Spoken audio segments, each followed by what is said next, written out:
Sedentary women who start briskly walking on a treadmill 45 minutes a day for a few months may cut their risk of upper respiratory tract infections in half. But how does exercise improve our immune system? Approximately 95% of all infections are initiated at the mucosal surfaces, the moist surfaces like our eyes, nose, and mouth, that are protected by antibodies like IgA, which provides an immunological barrier by neutralizing and preventing viral pathogens from penetrating the body.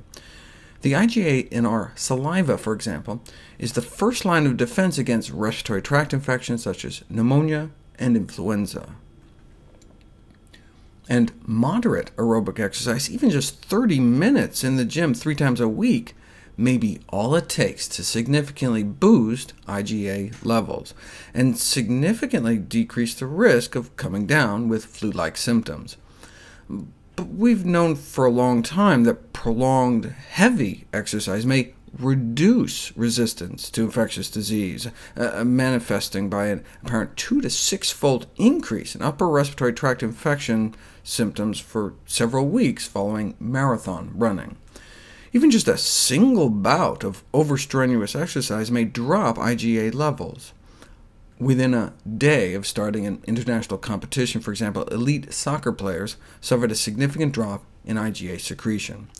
Yacht racing athletes training for America's Cup who got upper respiratory tract infections during training had significantly lower IgA concentrations.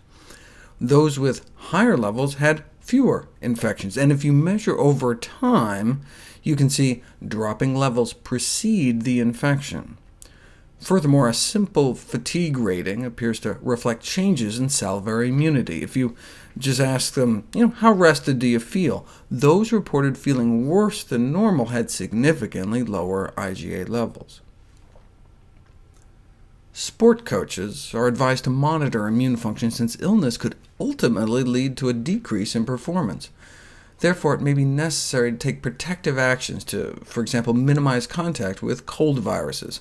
But the reason athletes can't get away with just washing their hands and wearing a mask is because upper respiratory tract infections are often triggered by reactivations of latent viruses already inside our bodies, like Epstein-Barr virus, EBV, and as soon as our immune function dips, the virus becomes reactivated.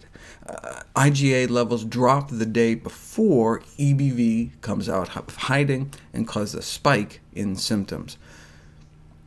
These results suggest that the appearance of upper respiratory symptoms is associated with reactivation of EBV and reduction of salivary IgA during training.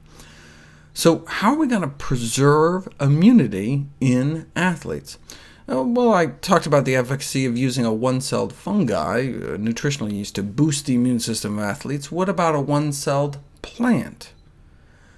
Researchers out of Japan found IgA concentrations in breast milk could be increased by giving mothers chlorella, a unicellular freshwater green algae sold as powder or compressed into tablets.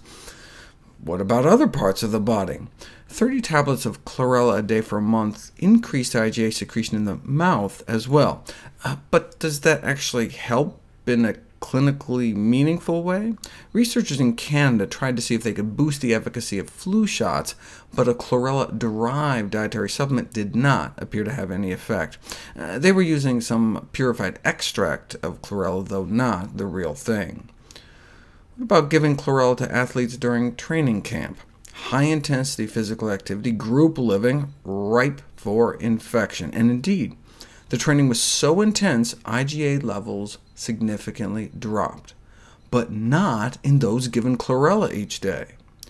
So chlorella intake may attenuate the reduced IgA secretion during athletic training.